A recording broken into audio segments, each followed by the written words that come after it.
Lauren, welcome.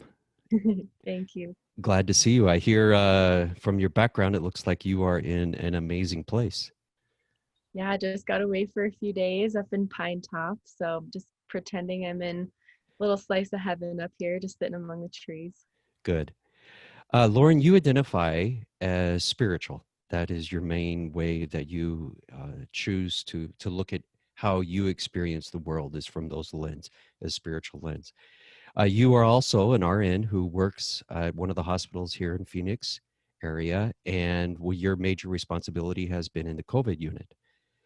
So, as a spiritual person, how has that enabled you, if any way, to do your job? Do you find power in that? Do you find encouragement? Where do you find that when it comes to your own profession? Yeah, that's a good question. I think a lot of us nurses have really tried to find our spirituality throughout this or sort of connect with our religion or whatever our higher power might be. Probably more so than ever in our career, I think, because of just the high emotional stress of the situation we find ourselves in right now. And for a lot of us, that comes along with basically just being, we are the family members of the patients in the ICU right now because they don't have visitors that can come see them. The hospital's still shut down to anybody outside. So for a lot of us, we're finding that we're the family members, we're the loved ones, we're the husbands, we're the wives, we're the people there holding their hands at the bedside. And so I think a lot of us have um, found strength in that too, and that we're going through that together, and that we've found a very interesting power and beauty in being able to be those kinds of people for our patients. We're not just the nurse anymore. So I think it's been nice to go through that collectively with other nurses too. But how about you personally? How do you, I mean, from the time you wake up and you realize either I got to go to work this morning, or just like this morning, you woke up and it was like, I don't have to go to work this morning. How do you spiritually, how does that impact your outlook on the rest of the day? I have to kind of find a way to turn it on and turn it off. So when I'm at work, I put my badge on. I'm a nurse. I walk through those doors, and that's what I'm there to do. And then when I leave those doors, I actually have like a little mantra that I tell myself. I take Mm, my badge off, and I put it in my cup holder in my car, and I say, I'm no longer responsible for any life other than my own. And I find wow. a way to just turn it off and leave that in the hospital and go home and take a bath and do my journaling, um, light a candle, whatever that might be. I'm finding very small, for me, those are really spiritual practices Yeah.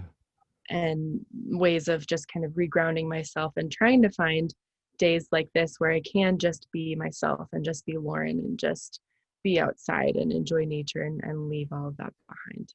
Do you have any other spiritual practices or mantras that you use? Again, instead of focusing on work, focus on your days off, like you are right now.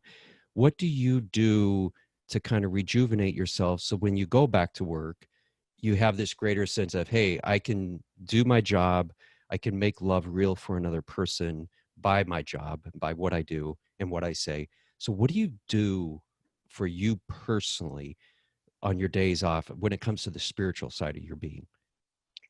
Um, I try to get as far away from people as possible, I think. And so for me, that's coming up to Pine Top up here. And like a couple weeks ago, I went on a 15-mile hike by myself, and I didn't see another human for like 4.5 hours. And I was just at peace with Mother Nature. And so for me, that's very, very rejuvenating and totally fills my cup back up.